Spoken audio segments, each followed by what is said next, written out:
Live from Toaster, this is John Gibbs with The Morning Break. You are listening live. Welcome to this episode of The Morning Break with John Gibbs. My guest this week is Professor Colin Diamond, CBE, currently Professor of Education at Birmingham University. In the past, Colin has been a Senior Civil Servant and Director of Education in a wide-ranging discussion.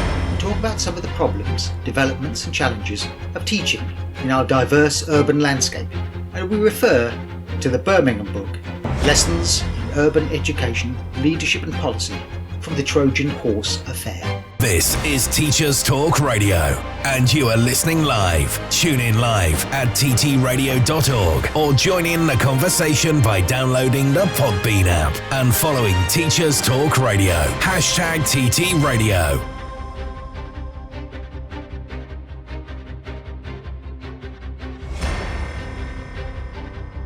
And here we are, we're back with my guest, Colin Diamond. Thank you again so much for joining me with this. I've been looking forward to this discussion, partly because, as I said before we started recording, it fits so neatly in the guests I've had recently. So welcome. Thank you very much, John. Good to join you. Looking forward to our discussions, all the questions you're going to fire at me. You probably have to shut me up, because once we start talking about the book, Birmingham, urban education, I can talk for the Commonwealth plus, I guess. So, yeah, great to be here. Thank you. I found it, first of all, almost difficult to know how to structure this interview, because I thought to myself, well, I know how I'll do this when I did think about it. When I used to teach English creative writing, one of the things in my career, I've taught for a number of years. I am retired now.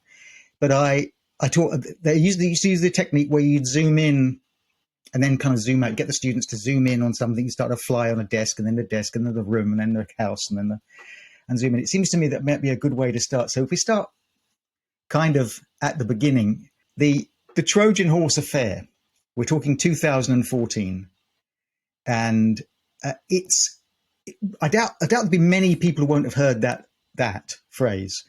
Why was it an affair? Because seems to me that it's become, for different people, a very powerful phrase. For some people, it's an example of a plot of one kind, and for other people, it's a plot of another kind. It's two parallel stories. I think we use the term Trojan Horse Affair because it is relatively neutral and non-emotive. Some people, some audiences have called it a crisis. And actually, in English education policy terms, there was a crisis back in 2014 because both, to Michael Gove's perspective, he was Secretary of State, his academies and free schools program appeared very vulnerable as a result of Trojan Horse. Plus, he has his own unique paranoia about Islam and Islamification. So for some, it was a crisis. For others, you use the word plot. That takes us into conspiracy theory territory and so forth.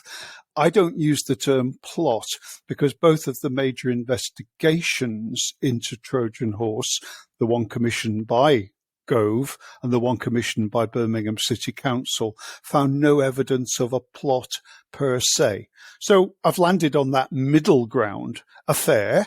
Events did happen, indisputably so, and I wanted to start from a non-emotive, factual base in part one of the book, for those not familiar with Trojan Horse, to say, well, look, these were the preconditions, this was what was happening in the city, and there was a sort of chain of events that followed.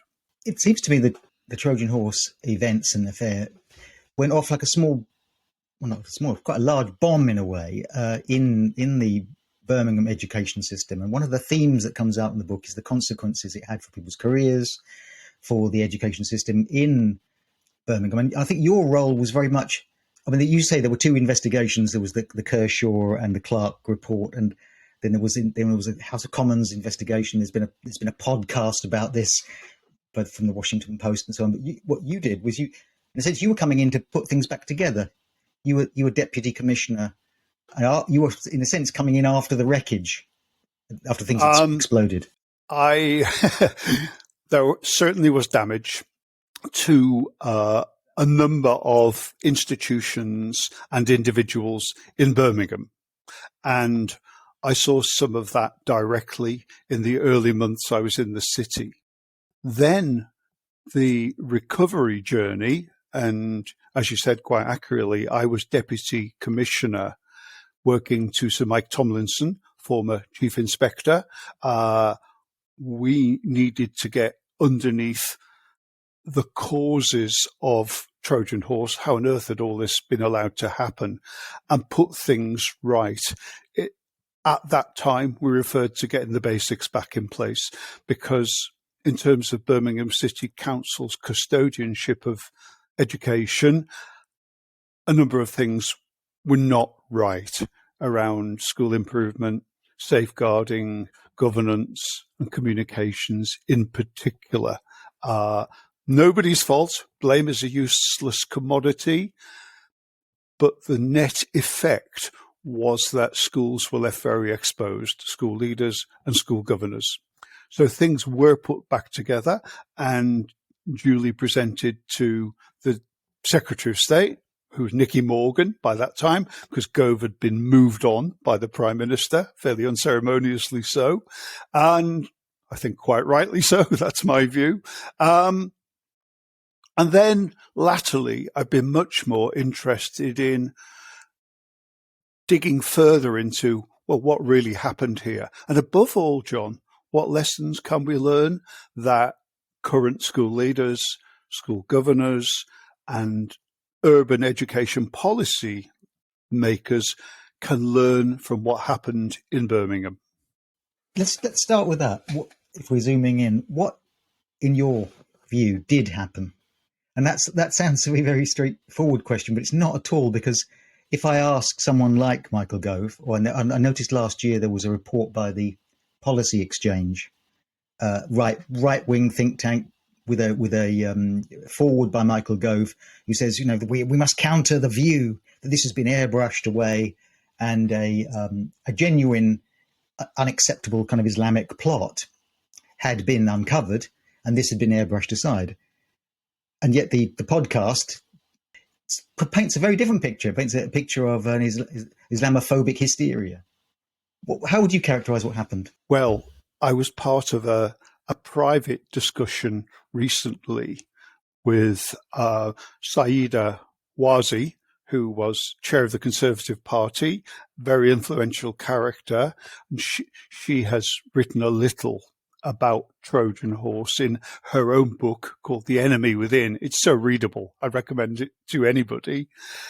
And also with John Holmwood, who wrote, up until our book appeared, the only substantive text about Trojan Horse. And we're talking about this. And I presented my take on things. John Holmwood presented his take. And Saida was chairing, and she said, well, look, I can see truths and realities in what both of you are saying. And there is no single line, one-dimensional, simplistic version of what happened in Birmingham in the name of Trojan Horse. So let me just try and unpack some of it. This is almost Twitter style, because we could talk for hours about this. First of all, there was no plot. Let's make that clear. There was nothing to do with violent extremism. What happened, in a nutshell, was that boys and girls from the British Pakistani community in Birmingham, specifically from Mirpur province, because that's where most of them come from, were underachieving badly in the education system. Aspirations for them from the schools themselves, in many cases, were low. And as many of the parents have told me, one of the motivations for coming to England was to improve educational opportunities and outcomes for their children. So they were being failed by the system. Way back, and I'm talking at the very early part of this century, some people from the local community enrolled as governors in the schools. Great, that's what we want to see. Became actively involved in governance. And some of them, and in particularly Tahir Alam, whose name figures throughout all of this, decided that for Muslim children to prosper in schools, first of all, you would want schools to be, as it were, Islam sensitive, to understand more about cultures and traditions of Islam. Yes, nothing to disagree with there. However, as things developed, it became kind of prescriptive in terms of how schools should and shouldn't behave. The elements of what some people call plot refer to the fact that there was a pattern of entryism into school governing bodies by people who, a very small group of people actually, but like-minded people, mates if you like, who began to destabilize leadership and governance in schools which were Muslim majority pupils and mainly underperforming. And they set about, and there's no doubt about this, it's set out so clearly in Ian Kershaw's report, that they went about those activities, identified those schools, and in some cases caused havoc, resulting in head teachers, breakdowns, being moved on, losing their careers. And that's irrespective of race or gender or faith. They just, if they sensed there was a target, they went for it. That went on relatively unchecked in Birmingham for a number of years. Everybody knew about it in the education system. It was an open secret. And once things had been exposed, it was interesting because the leader of the council, Sir Albert Bohr, in July 2014, apologized to the people of Birmingham. He said, we should have tackled this, but we didn't because we feared that we would be branded racist if we challenged the activities of these governors. And therein lies a whole conversation in itself about white liberal values and how you find your way through this maze. So this had been going on for a number of years. And then in November 2013, a letter was sent to a number of schools, inner city schools in Birmingham, setting out what we now recognize as the Trojan horse narrative. We'll appoint like-minded friends from the Salafi community, get them installed in schools, challenge the head teachers. We've succeeded in some schools already that others we're targeting. And they also talked about moving to other cities, broadening out this agenda. That went from a backstreet discussion in East Birmingham to being on the front page of national newspapers by February 2014. And suddenly it was all over the heavyweights and the tabloids. And Michael Gove decided, in the light of what he had seen, to send in Sir Michael Wilshaw as Chief Inspector, Ofsted, to inspect 21 schools. Of the 21, 5 went into special measures, including the school where Tahir Alam himself was chair of members. And that was a national story because only 2 years before, Sir Michael Wilshaw himself, the chief inspector, had said it was a brilliant school. This is what all inner city schools should aim to emulate. This is Parkview School. This is, yes, the former Parkview School, now Rockwood Academy. Yes. There were a couple of things there. There's the reaction. There's the context of the times.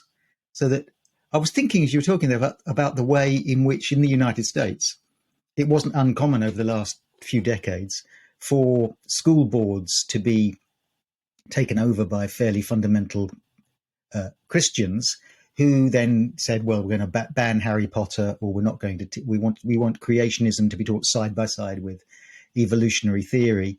And that was presented in the States as a controversial issue. But what happened in Birmingham exploded. It became a sort of, a plot to undermine British values. Not just British values. It was a plot of some kind. It was dangerous, and this had to be swooped down upon. Yes, I touched on this a few moments ago. There were two principal elements to this. One is that in relation to the Academies and Free Schools program, a few months before, in the autumn of 2013, a free school, a Muslim character free school in the city of Derby, had gone badly off track as a result of the action of its governors. I happened to be involved in events there. I was at the Ofsted feedback session. The lead inspector said it was the worst school he'd ever seen. It went from a very promising start downhill within one term, which takes some doing. And as you know, John, I mean, organizations can crash very quickly, but it takes a long time to enable them to recover. So Michael Gove was mindful of that because that really shocked him, that such a thing could happen to a free school. And it also reignited perhaps his own bizarre attitude toward Islam, which is set out in his book Celsius 77. And that how could you summarize that? I think he is a bit of a conspiracy theorist when it comes to Islam, and he believes that the West has been far too tolerant of these things and it's crept up on us. That's the key message there. So two things on his radar happened at once, hence 21 inspections overnight. And so, okay, as somebody have said to me, well, this was a matter of weak governance, thing could have been resolved locally, move on. What more is there to see? This is where I believe that the Department for Education reacted disproportionately in subsequent events. Michael Gove made a meal of it. It led to changes in primary legislation around school governance and so forth. It led to the introduction of the prevent duty for all public institutions, including, of course, all schools, and created, my God, if there was trouble to start with, it created a long-term legacy of suspicion and fear of the government in not just Birmingham, but in other similar cities with similar demographics, so Leeds, Bradford's. We look at Luton, for example, our statistical neighbour. My goodness, what's happened here? Is it safe to be a Muslim school leader or a Muslim school governor? This was most unfortunate. So things spiraled out of control with the absolute blessing of the Secretary of State at the time. It's interesting to make that link with the Prevent program. I remember from my own experience when I was working at the time when Prevent came in, and I thought, well, the problem with Prevent is that it establishes the idea of a universal problem, probably where there isn't a universal problem. It's in every school, and you're going to now be looking for something that's found everywhere. It's behind every cupboard. And the other thing, it's going to be administered very unevenly. How can you ensure that what is sensitively done in one school becomes a witch hunt or alienates students in another school? And the Prevent program, in a sense, came out of the Trojan horse affair. Yes, it put school leaders and governors in an invidious position. One of the consequences was that the great majority of referrals, particularly in those early years, 2015, 16, 17, were false positives because school leaders were so fearful of underreporting. So there's some sort of folklore stuff about a little kid in a primary school saying, oh, I live in a terrorist house. Well, he meant in a terrorist house. Things like that, absurd things like that were reported without having been checked through thoroughly. That's kind of amusing, but serious at the same time. When I was visiting schools, I remember particularly some schools led by some excellent colleagues who happened to be Muslim.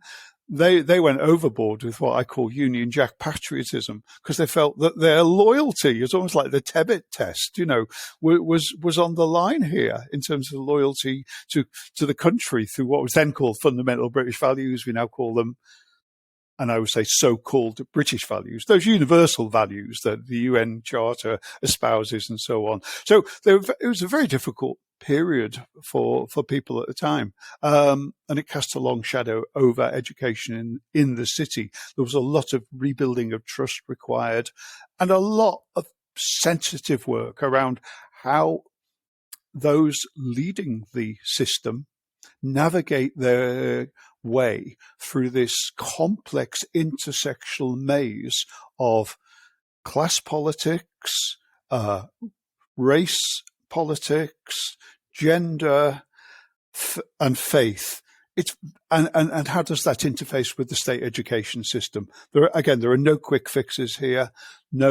Nobody's got it in one, but there are examples in the book. There are half a dozen examples in the book of school leaders who have navigated this road successfully. It strikes me that one of the themes, and one of the bigger themes that comes out of the book, is this unresolvable, in a sense, a tension that's going to be always in education systems, whether they are between local and national, between the desire to create equality of experience and ensure that every experience in every school is at least governed by some kind of standard idea, and at the same time responding to the people who are actually sending their kids to that school and their hopes, their desires and their wants and needs and so on. And finding some balance between those two is going to be, well, difficult and probably ongoing and just always there. Absolutely, John. It's going on as we speak in 450 state schools in Birmingham this afternoon, and probably the other 50-odd independent schools in the city, navigating your way through in terms of how do you construct policy and practice that works for your school community in direct relation to the context that you work with, whilst being cognizant of and complying with national policy edicts, imperatives, encyclicals, and so on. I personally find inspiration through some of the contributors to the book.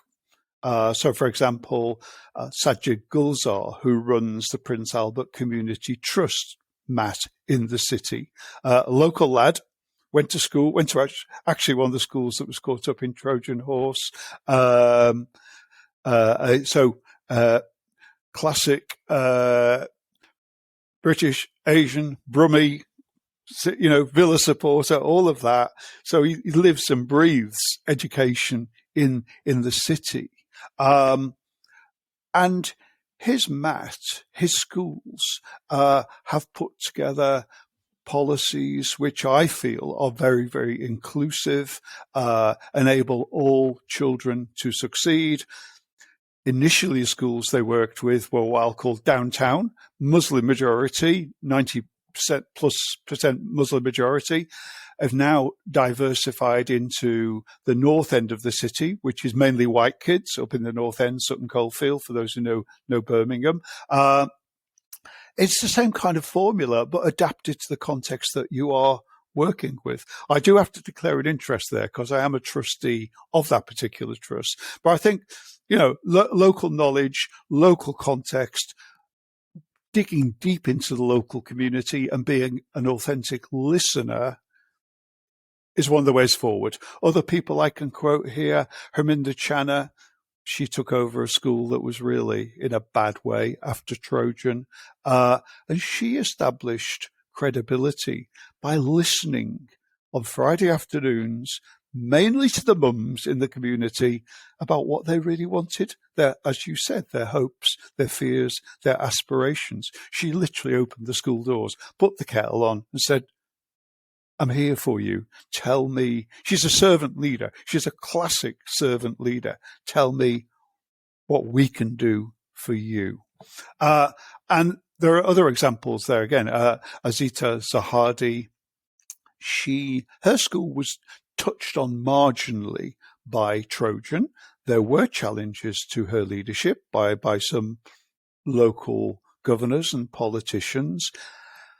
They never took root, because Azita, from day one, put a premium on listening very carefully to what local people wanted, and going to great lengths to explain, well, you may want that, but actually the English education system says we must do that. So, but not kind of meet in the middle. That's a sort of low level phrase, but we will find a modus operandi which reflects everything we need to do in the English school system, which is attuned as far as possible to what you want for your children growing up in our care, our custodianship.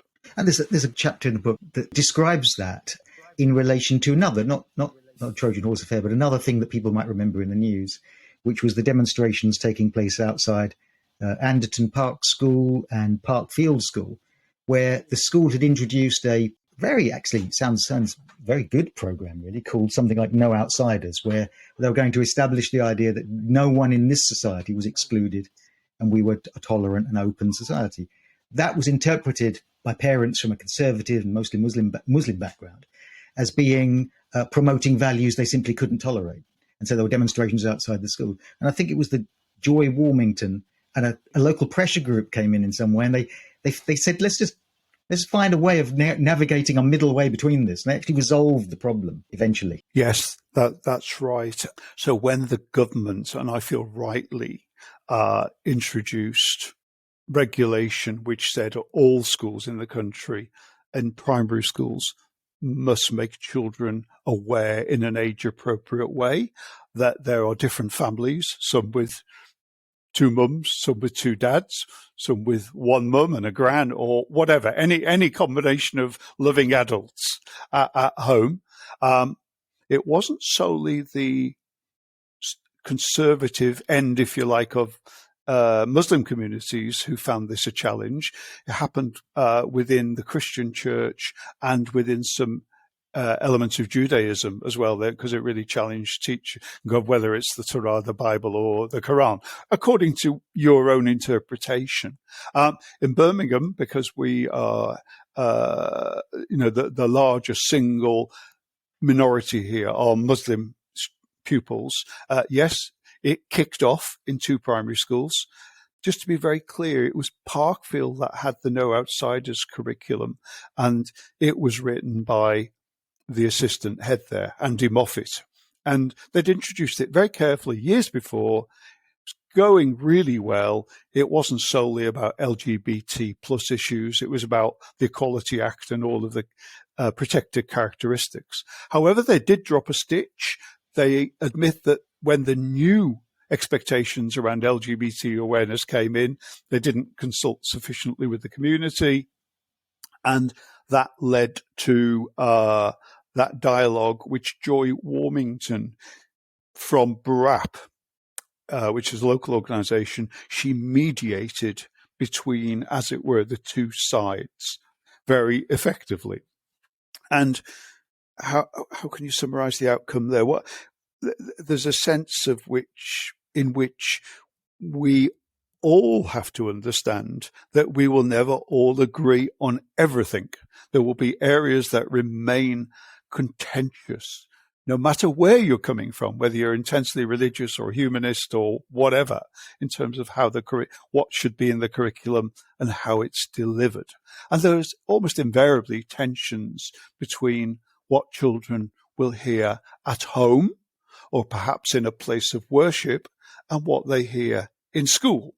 Of course, that's very, very different for a 4-year-old compared with a 14-year-old. So age appropriate is absolutely critical here. What was unforgivable in this episode was the fact that there was agitation by certain members of the local community, which resulted in ugly, horrible protests outside the schools, those 2 primary schools. Very distressing for everyone involved, not the least of it, the children. I mean, the children were the pawns in this, I felt. And I wrote in the Education Guardian about this. I wrote in Schools Week about, I thought it was appalling that the curriculum could be mediated, as it were, by my mob rule. And I don't care where you're coming from, whatever your disposition is.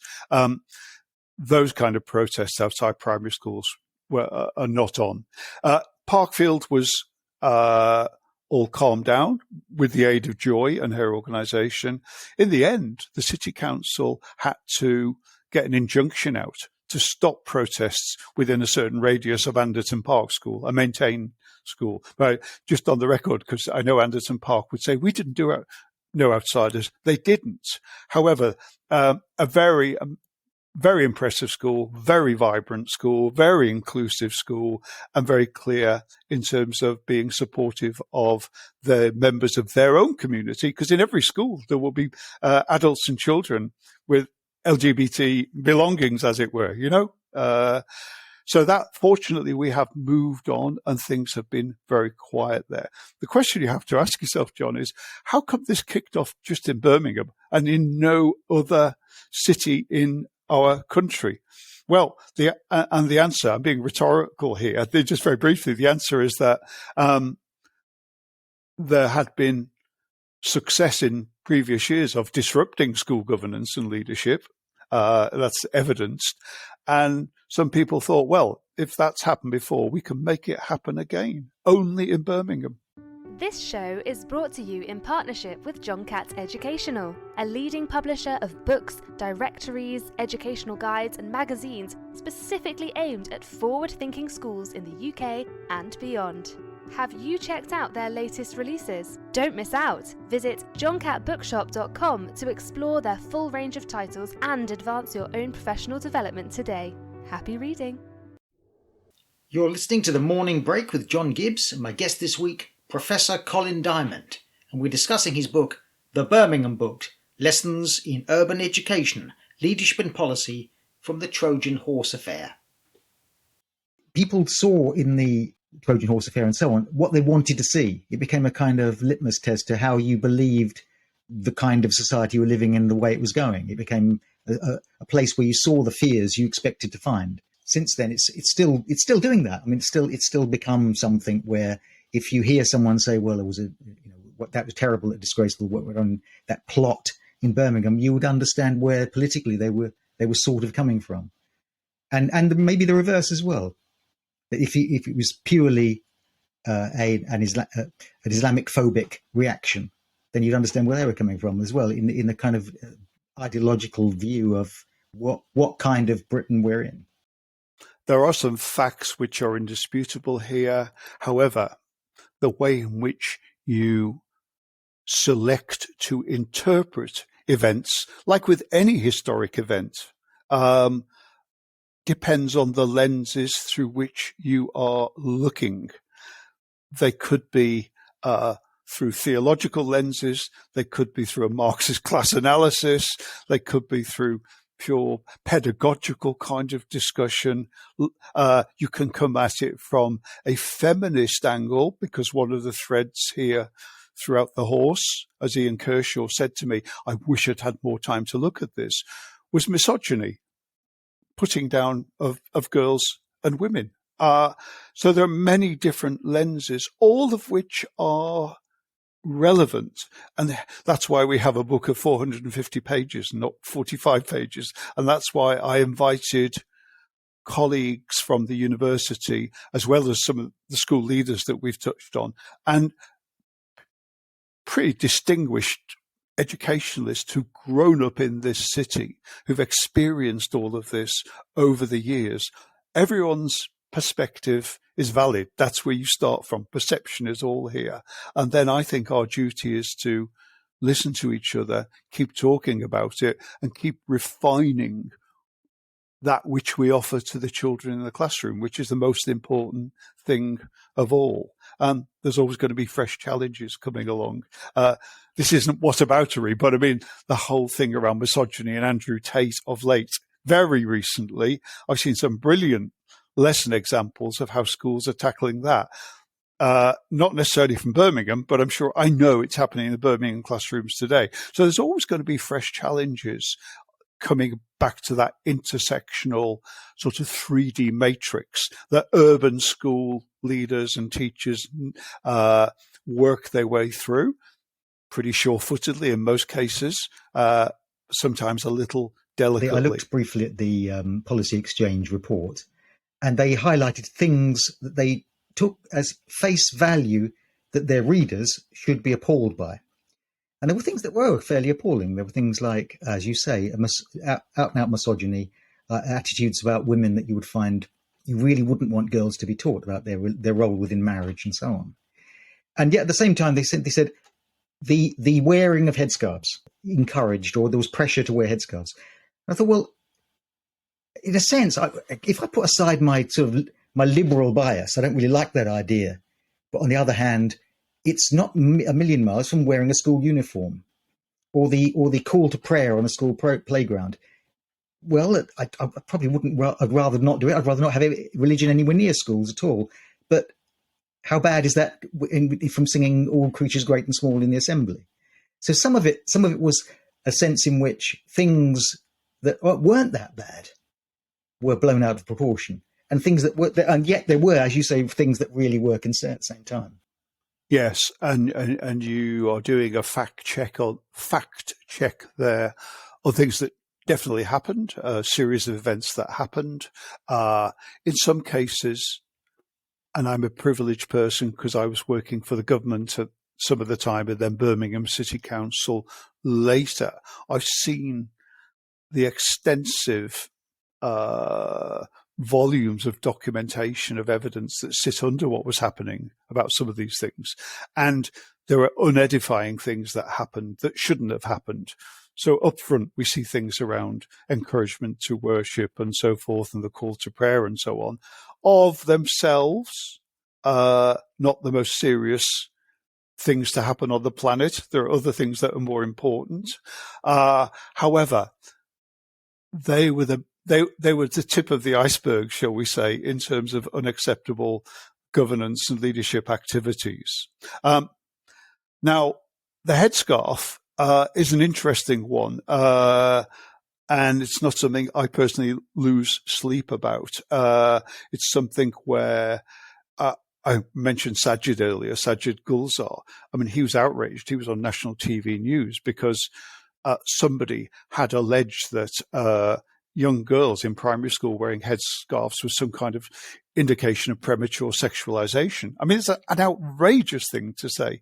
We have very short memories in this country about, anyone who went on holiday to Spain, Portugal, Greece, back in the 70s, shall we say, most of the women covered their heads. It was just the way they were. It was a culture. And now it's not like that, but nobody worried about it. Now, the fascinating thing to me, personal sort of view, is that when I talk with young women in secondary schools who are wearing headscarves now, for them, it is a choice that their mums didn't necessarily make.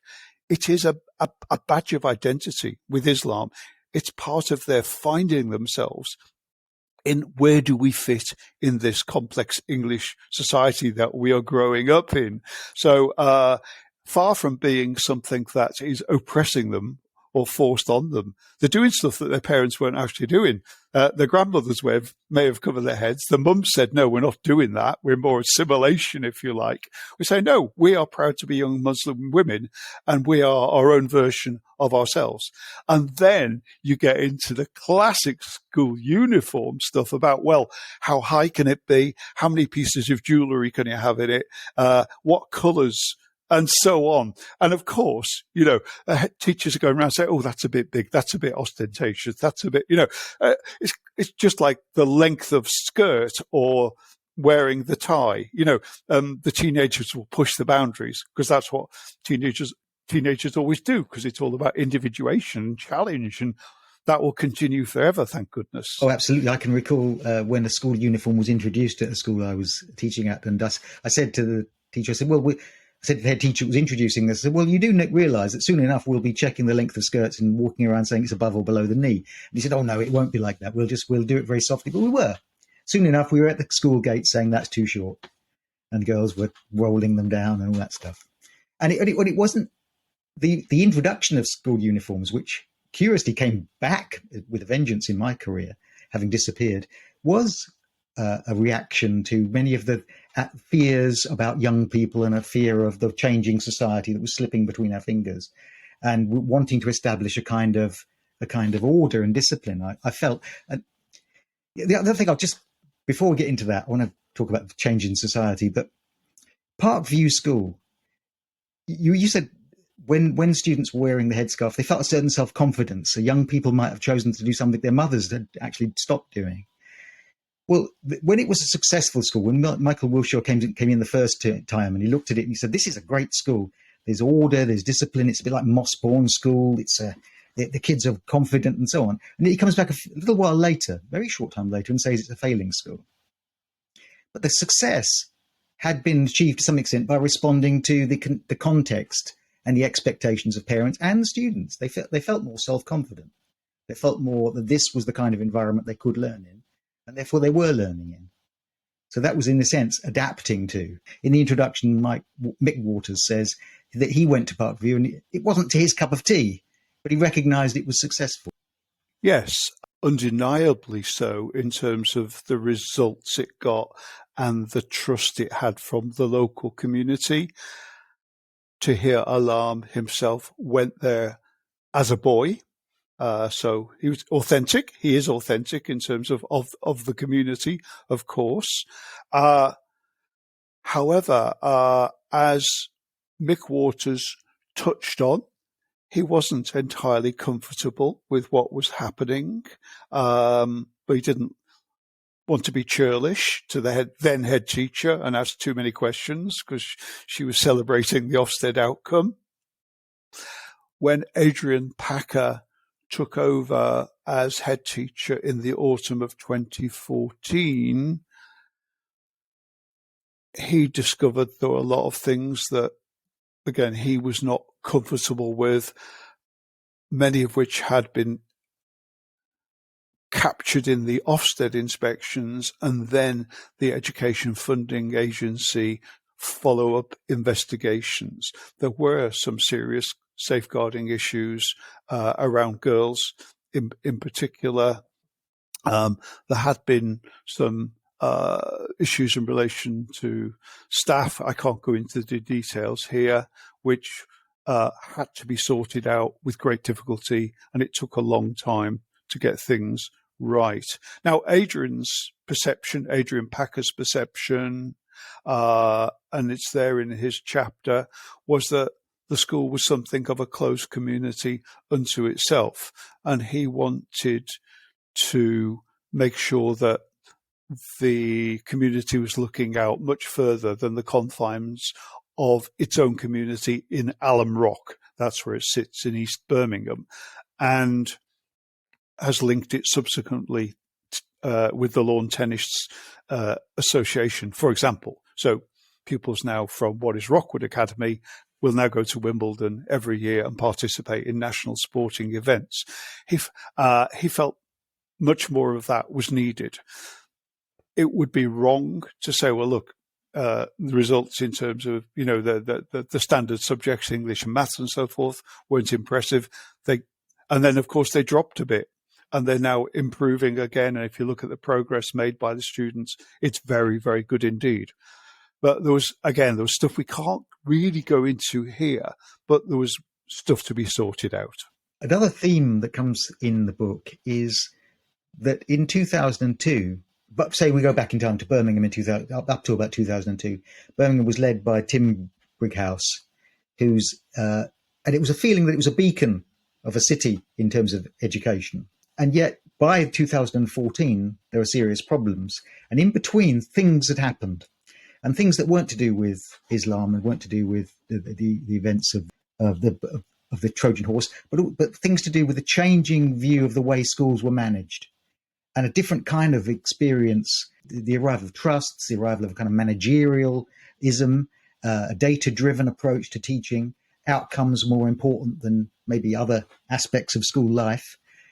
And that maybe was another context of what was happening to schools in Birmingham at the time. Yes, indeed. So going back to that Ofsted report of Birmingham City Council's local educational authority, that's what it was back in the day. The lead inspector said, look, this is exemplary.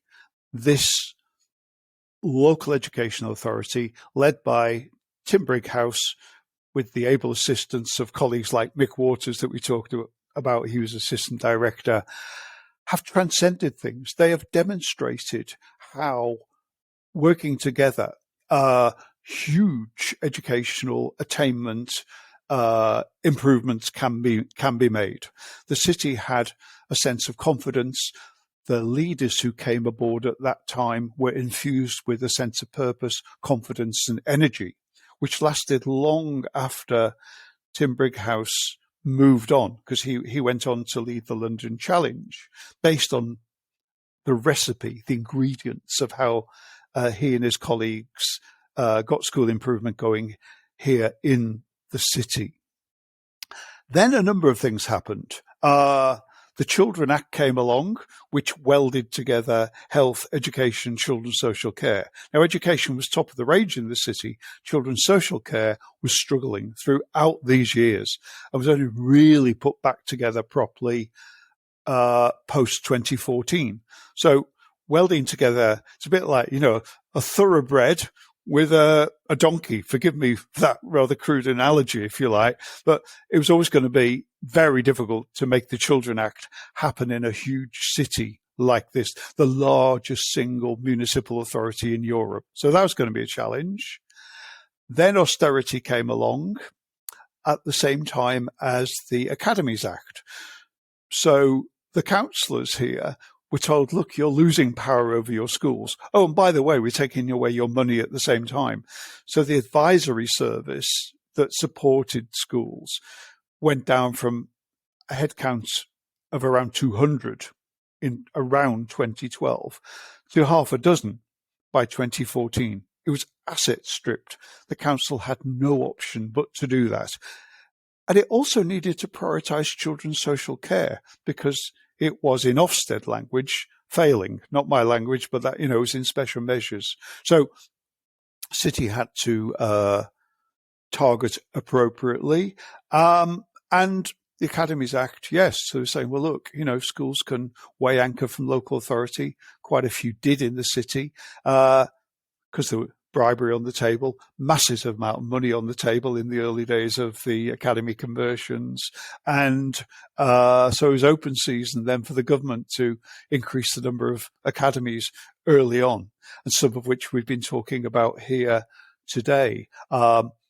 As Adrian Packer said, with reference to a few of them, they didn't just take the ball, they stole the ball and ran away with it over the horizon. In other words, they took those so-called freedoms and autonomy to ridiculous lengths and completely removed themselves from any sense of checks, controls, balances with the local authority. And it's, in a sense, that was the message from Gove at the time. Become free, do your own thing, take your own money, and you will inexorably improve. In early 2023, we know that is not a fact. We know there is no automatic connection between academisation and school improvement. And there are lots of individual examples of academies that have improved, academies that have crashed and burned, local authority schools that have really improved, local authority schools that have crashed and burned. There isn't an overall pattern here. It's not about structures. It's all about leadership on the ground within the community. My regret about this, and I do touch on it in the book, and this is a personal view, is that what had once been a unified, very impressive education system that was citywide has now been fragmented. It's very hard to hold it all together. And those people who had been the local authority leaders in the day, I think we find them now out leading local authority, I beg your pardon, multi-academy trusts. I mentioned Sajid Gulzar earlier, Harminder Channa. I'm convinced they would have been local education authority advisors, principal advisors, and so on. They are rightly turning their energies to leading and directing maths, because that's the way forward right now. So we've seen a massive change there, a sea change of governance and leadership. The question we must ask ourselves is, does it benefit the pupils, students ultimately? And we've got lots of examples where that's definitely happening within the city. You could say in spite of national education policy rather than because of it, because people on the ground look at what the centre is saying, DFE and all that. Yeah. Okay, how do we make it work on the ground in our town, our city, our community? That's what the best people do. Often you skip past the dedication in a book, but the dedication is very, I think, telling in the book. And you dedicate the book to those leaders who quietly work to transform the lives of children. And it reminded me of the sort of last lines of Middlemarch, the unsung heroes of the world who quietly go off to their graves unheralded, but have done good on the way. But what you seem to be saying there is the structure of schools, the sort of neoliberal world of, if we put schools in competition with each other, if we measure them according to certain criteria, then inevitably they'll all improve. And it won't really matter about people so much. And now, so that change mitigated against the good people doing good work. Well, they find themselves in places where they can do it. They find themselves in a good trust, and there are very good trusts, and they might find themselves not on their children, and it'd be the children, a sort of lottery effect. If you're a postcode or lottery effect, where if you're in a good trust, that's great, but if you're not, that's not great. And it goes further than that, John. As you know, you can have on the same site a junior school that is part of one trust and an infant school that might be maintained or part of another trust. Patently absurd. It doesn't mean to say that the local heads won't work together. Of course they do. But my goodness, what a hindrance, what an unnecessary and inefficient impediment within the system. So yes, I did very consciously dedicate the book to the school leaders in the city. We've name-checked half a dozen of them here. We must remember there's 450 in the state system. And in the east end of the city, where the most contentious of things happened, we mentioned 2 or 3 schools. There are hundreds of them there. And many with Muslim majority cohorts of children, young people, getting on very well, navigating those difficult issues remarkably successfully. I think we need to remember that how those people carried on stoically with all of this going on around them. It wasn't the easiest job at the time, and that they'll be very glad that the focus went away, I would say. It's an organization, isn't it? When the cameras have gone kind of thing, you're left with the day-to-day realities to pick up. Yes. So those challenges remain. If you did this as a sort of bell curve, the solid middle in there, those 2/3 in the middle, are carrying on very well indeed. What impresses me about this city, you can tell I'm affectionate towards it, I'm sitting right in the middle of it now, is that we had a great Commonwealth Games. The sun shone on everywhere that summer. It felt fantastic. And you walk around the Civic Piazza. It's a beautiful place to see. If you haven't been, come and have a look at it. It's magnificent. And then you wander off down the hill, either side of the piazza. Only a matter of a few hundred meters, you'll be in schools that take those members of society who've, by and large, newly arrived from all countries. And at the moment, Afghanistan, Ukraine, Eritrea, Somalia, Yemen, and so forth. They arrive in not the best of shape. And those children come to school probably not having spoken much English before, not used to regular schooling, because in some cases there was no education available because of the war zones and chaos that they left. And within a matter of a year or two, I've seen it with Syrian refugee children. They're happily settled in school, purring along, really doing incredibly well. Now that's miraculous to me. Some people say, well, they're just doing the job they're paid for. No, it's a lot more than that. If you did the job you paid for, you'd be off from school at whatever time. No, this is going that extra mile every day to make sure those kids begin from such a challenging experience, horrific, traumatic experience in their lives, to thriving in a school. That's the society they meet first. I see the parents just round here where I'm sitting, taking their little ones to school in the mornings, immaculately dressed.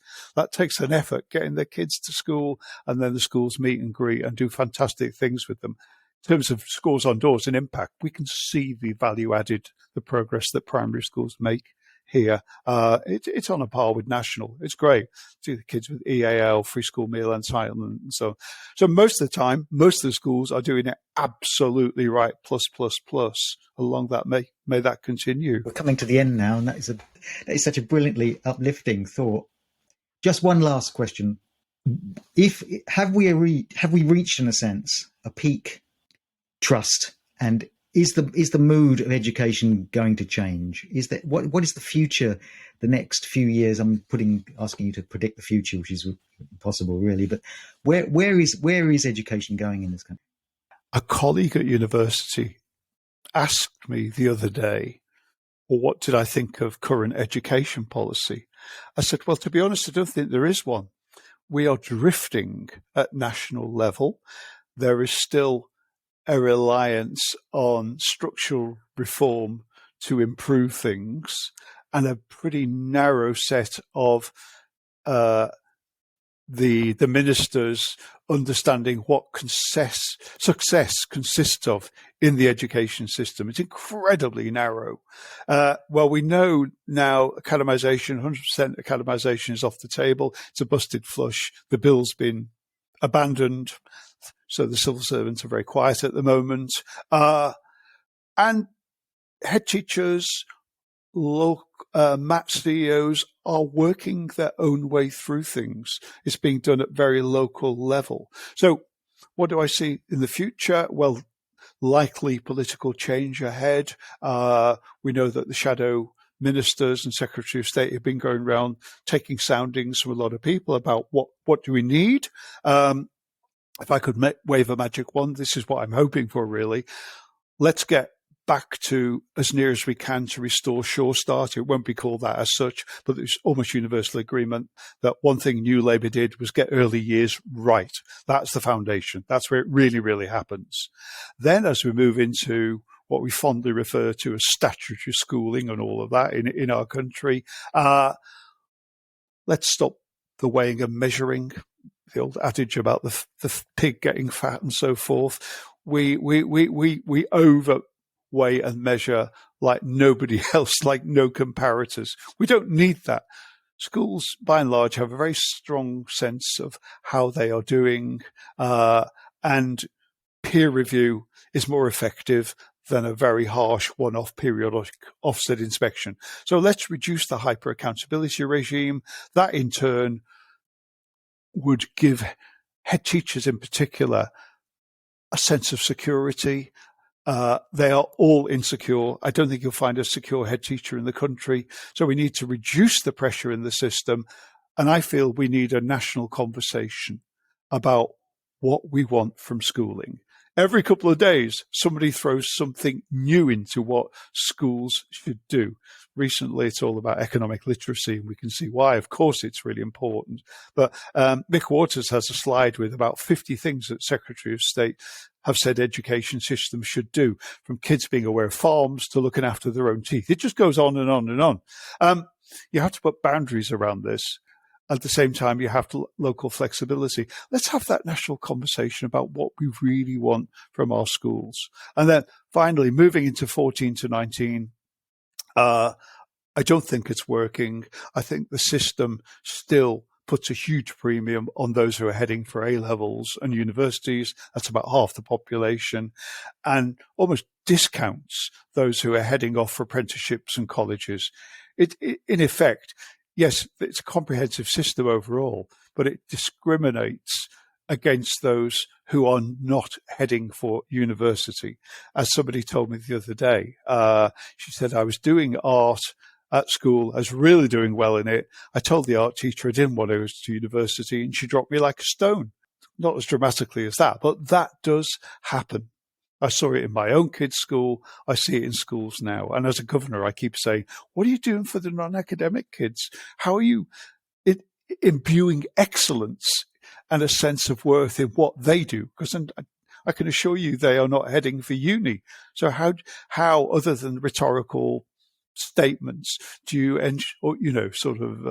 policy statements, how do you ensure that those kids feel valued, cherished, and are achieving to their max and are up there on the platform getting prizes the same as the AAA students? I think we just dishonest in schools about that. We don't own that conversation. Colin, that brought us to an end, and thank you so much. I really just loved listening to that last piece there. I just thought that I couldn't disagree with any, and wholeheartedly agreed. And I would say that I also thoroughly enjoyed reading what is a large tome, the Birmingham book, and the analysis of the consequences and the context of the Trojan Horse affair. So, Colin Diamond, thank you so much.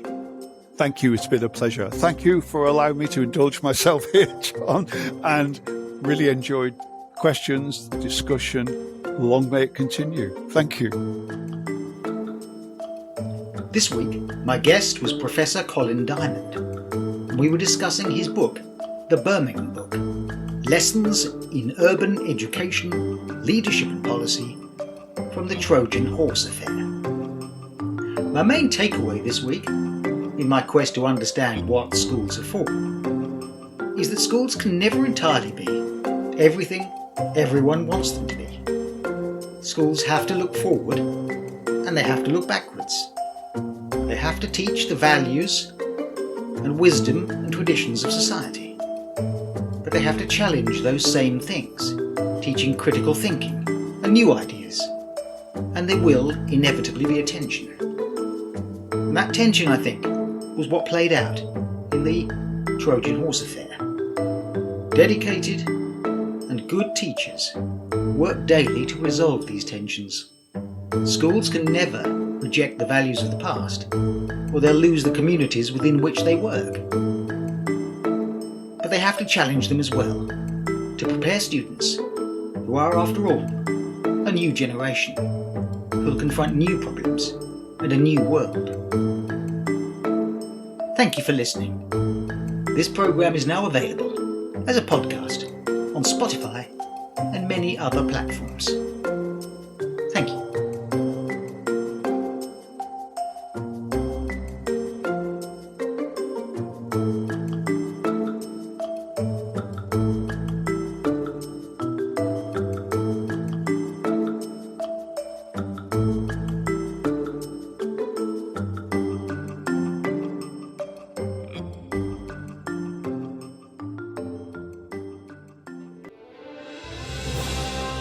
You've been listening to Teachers Talk Radio.